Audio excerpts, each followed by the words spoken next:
ഒരു തിരിച്ചറിവാണ്, നമുക്ക് തിരിച്ചറിവ് ആവശ്യം. ഈ തിരിച്ചറിവിലേക്ക് ദൈവത്തിന്റെ ആത്മാവാണ് നമ്മെ കൂട്ടിക്കൊണ്ട് പോവുക. അതിന് ജീവിതത്തിൽ അനർത്ഥങ്ങളെ പ്രതിസന്ധി പ്രശ്നം വരുമ്പോൾ നമ്മുടെ മേൽ ചാടി വീണ് വീണ്ടും വലിയ ദുരിതത്തിലേക്ക് നമ്മുടെ ജീവിതത്തെ കൊണ്ടുപോകാൻ ശ്രമിക്കുന്ന വ്യക്തികളുണ്ടെങ്കിൽ പരിഭ്രമിക്കരുത് കേട്ടോ, നീ അസ്വസ്ഥപ്പെടരുത് കേട്ടോ. കർത്താവ് എനിക്ക് ആരായിരുന്നു? പഠിക്കുന്ന മകൾ എത്ര പേര് പറയാറുണ്ട്, അച്ഛാ അവരെന്നെ മേൽ ചാടി വീണു. ചാടി വീണെന്ന് പറഞ്ഞാൽ ഒരാളും ദേഹത്തേക്ക് ചാടി വീണു അതല്ല. നീ പരീക്ഷയ്ക്ക് 2 ദിവസം കൂടി, നീ പരീക്ഷയ്ക്ക് 1 ദിവസമേ ഉള്ളൂ.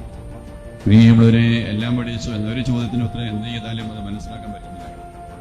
കൂടെ പഠിക്കുന്ന ഒരു സുഹൃത്തിനെ വിളിച്ച് ചോദിച്ച് ഫോൺ വിളിച്ച് ചോദിച്ച് നീ അതിന് ഉത്തരം ഒന്ന് പറഞ്ഞു തരാം.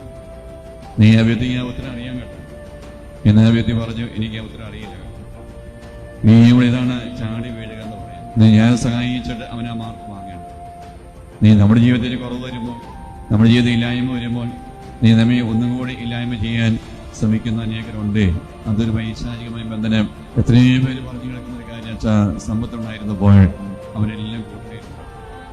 നീ സമ്പത്ത് നഷ്ടപ്പെട്ടു കഴിഞ്ഞപ്പോൾ ആ കൂട്ടൊക്കെ ഉണ്ടോ? നീ രണ്ടാമതായിട്ട് വചനെന്നാണ് പറയുക, നമ്മുടെ മേൽ അനർത്ഥകാലത്തെ ആരെങ്കിലും ചാടി വീഴുന്നിപ്പോണ്ടെങ്കിൽ അവിടെ കർത്താവ് നമുക്ക് അഭയം തരും എന്ന് പറഞ്ഞിട്ട് രണ്ടാമത് കർത്താവിന് വചനം പറയുക, നമ്മെ വേട്ടയാടുന്നവരിൽ നിന്ന് കർത്താവ് നമുക്ക് എന്ത് തരും? അഭയം.